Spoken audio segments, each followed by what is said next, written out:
यदि वह तनाव में है तो उसका शरीर बंद हो जाएगा। यदि वह भय में है तो उसकी ऊर्जा सिकुड़ जाएगी। पर यदि वह सुरक्षित है, सहज है, तो वही ऊर्जा बहने लगती है।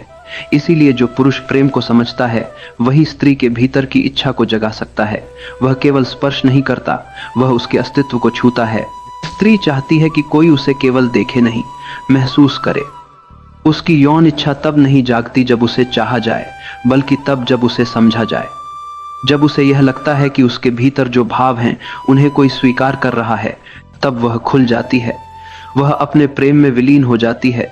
उसकी यौन ऊर्जा तब ध्यान बन जाती है। तब वह केवल शरीर नहीं रहती, एक धारा बन जाती है। स्त्री की यौन इच्छा एक गहरी ध्यान अवस्था है।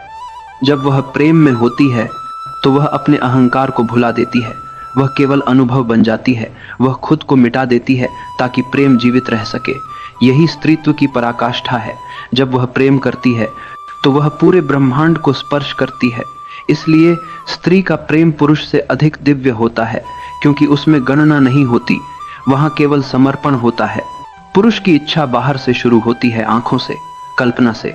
स्त्री की इच्छा भीतर से शुरू होती है, भाव से, विश्वास से। पुरुष जल्दी तैयार होता है पर जल्दी थक जाता है। स्त्री धीरे धीरे तैयार होती है पर देर तक बहती है। वह प्रेम के बाद शांत नहीं होती, वह और भी गहरी हो जाती है, क्योंकि उसके लिए संभोग अंत नहीं, आरंभ है। उसके लिए यह केवल शारीरिक संतुष्टि नहीं, आत्मा का मिलन है। जब कोई स्त्री अपने पुरुष में करुणा देखती है, जब उसे लगता है कि वह केवल चाह का पात्र नहीं, प्रेम का भी पात्र है, तब उसकी यौन इच्छा सबसे गहरी होती है।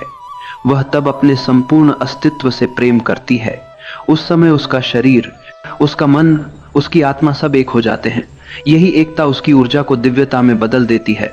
यदि पुरुष यह समझ ले कि स्त्री को पाने का मार्ग उसकी देह से नहीं, उसके मन से होकर जाता है, तो वह कभी असफल नहीं होगा। जो पुरुष धैर्यवान है, जो प्रतीक्षा कर सकता है, वही सच्चे अर्थों में स्त्री को पा सकता है। प्रेम में जल्दबाजी नहीं होती, प्रेम में प्रतीक्षा होती है, मौन होता है, करुणा होती है। स्त्री के लिए यौन इच्छा कोई पाप नहीं है, यह उसकी सृजनात्मक शक्ति है। उसी से जीवन जन्म लेता है। जब वह प्रेम करती है तो अस्तित्व मुस्कुराता है। जब वह समर्पण करती है तो जीवन नया आकार लेता है। उसकी ऊर्जा एक पुल है जो शरीर से आत्मा तक ले जाती है।